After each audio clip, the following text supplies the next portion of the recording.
As quickly as possible, we'd want to get rid of the income tax. We'd want to get rid of the Federal Reserve System. Getting big government off the back of the little guy is the message Ron Paul preaches to students at colleges and high schools across the country. A former four-term congressman from Houston, Texas, Paul quit the Republican Party last year to run for president on the Libertarian ticket. While Paul is on the ballot in 46 states, he has few illusions about his chances of winning. Rather, he believes his campaign is laying the groundwork for future libertarians. Dr. Paul is 53 years old. He is a practicing physician, lives in Lake Jackson, Texas, and holds a bachelor's degree from Gettysburg College and his MD from Duke. Dr. Paul, thank you very much for joining us.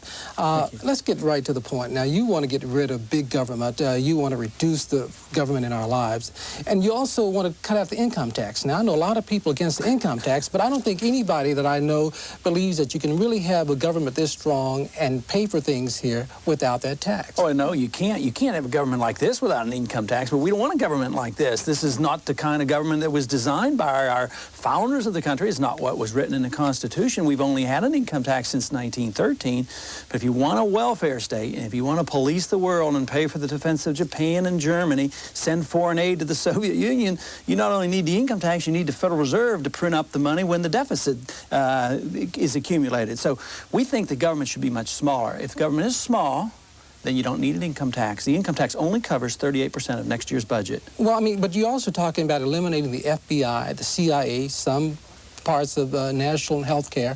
I mean, how do you do that? I mean, do you just ride into town one day and say, okay, everybody leave who works for these agencies? Well, the president doesn't do it. Obviously, we have to, that's why we talk to a lot of young people, because they're the ones who are paying these bills. They're the ones who are inheriting this debt. So it's most likely the young people who will move into this next generation in government will say, look, we can't afford it. We're broke. We better do something else. Now, you can't do it with waving a magic wand, but we have a growing number of people in this country who are starting to realize that even if they might not agree with us on our moral principles and the Constitution, they might agree that economic law says we can't afford it any longer. I mean, we're running up $240 billion deficits per year. That's how fast the national debt is increasing.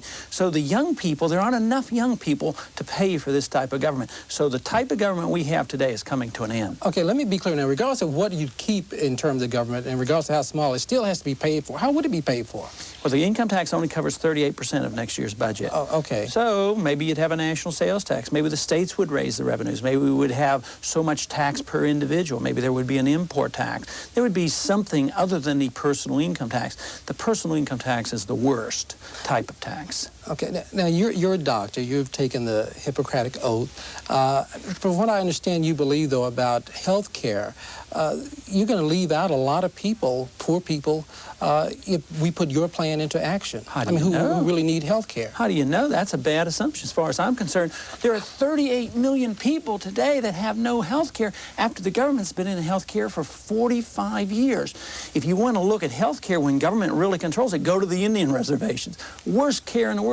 Go to the VA hospitals. We spend a lot of money on health care, the government today. The price has gone up, the quality has gone down, the distribution has been eliminated. There are more people without health care now since the government's been in the business. Okay, but what do you do to get better health care? It's sort of like asking, how do you deliver bread to poor people? How do they get bread? They work and they go out and get it. Services and goods in a free society are delivered by the marketplace, but not by government. Now, if you think government is supposed to deliver all goods and services, you have to join a philosophy called welfarism or socialism. And we, of course, reject it for moral reasons, for humanitarian reasons. We believe the best distribution, the highest standard of living is done under a free market system. Yeah, but there are some people who can't do for themselves. I mean, we got people out on the streets right now in this town, maybe 30,000 of them. What? That's right. They're all a result of government. Government inflation, government deficits, government programs. So if you really want to help them... But doesn't government have a responsibility to come and take care of them? Personally, we do, yes, but I don't have the right to steal from you because somebody out in the street needs your help. You have an obligation personally to help them, but I don't have the right to interfere with your right to take something from you and deliver it to somebody out on the street. And you have to remember There are more people on the street today without homes, without medical care since we've been in the business of welfare. So if we want to eliminate most of the people who are in need, you have a free market system. But the question is still legitimate because there'll still be some people who will have need. Our answer to that is it has to be taken care of through voluntary means, never through coercion, never through force. You say we shouldn't be nearly as involved as we are in foreign affairs and support, defense support, military for our allies. Let me throw this. What if Mexico all of a sudden had unrest down there? We thought they were going to go communist. What would you do in your administration? Well, the first thing I'd stop doing is sending them money. You know, they're broke. We just sent them this week $3.5 billion to bail out a government-owned oil company, which props up a socialist system. So I would say let's not prop them up. As we have bank failures here and the oil companies here in destitution, we continue to finance them. So I would say totally ignore them. If there's a threat to our national security, you never act secretly through the CIA or doing anything militarily without the consent of Congress. Congress is responsible to defend this country. But what if the Soviets started sending the money if we didn't send the money? And then the Soviet system would fall even more rapidly. They can't even feed themselves. We're financing the Soviet system, too. You wouldn't worry about that as President of the United States. Well, I would worry if they threatened my security and the security of the country. But I think it would be helpful to bankrupt the Soviet Union if they want to spend all their money, because they couldn't win in Afghanistan and they're broke, and now they're getting more loans from the Soviets. But they could put up they could put up a missile base over there across. Well, they the border. have one in Cuba. I'm talking about in Mexico across the border. But they have one in Cuba 90 miles off our shore, and ever since Kennedy, all our presidents have agreed never to touch Castro. At the same time, they tell us we have to spend $300 billion a year stopping the spread of communism. So I would say that supporting and making sure Castro can exist is ignoring some hard, cold reality. I've got a quick laundry list here. Try to answer these in just one sentence. Tell me what you would do in this case. Public schools, what should we do?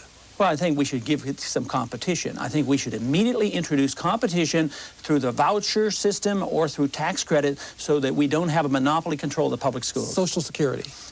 Social Security, the people should know the truth, that it's bankrupt and that young people won't get anything, and that therefore we should start to privatize it. Death penalty. Death penalty, I would support the death penalty. What about Star Wars, SDI? I think it's worth doing research on SDI, but I would take the money out of the money we spend overseas. 70% of our military money is spent overseas, subsidizing rich allies. It should be spent on the defense of this country, such as SDI. Well, let me just ask you, do you know any place now or in the past where libertarian rule has worked, where the libertarian principles have been employed and worked? Well, I would say that the most libertarian society probably was in the United States, and we've had the greatest prosperity than any country in the world. In the last 70 years, of course, we rejected libertarian views. Hong Kong, I think, is a pretty good example of what happens when you have a free market system. We're out of time. Thanks a lot. And thanks to you for joining us to hear two of the other voices which seek to be heard in this important election year. Good night.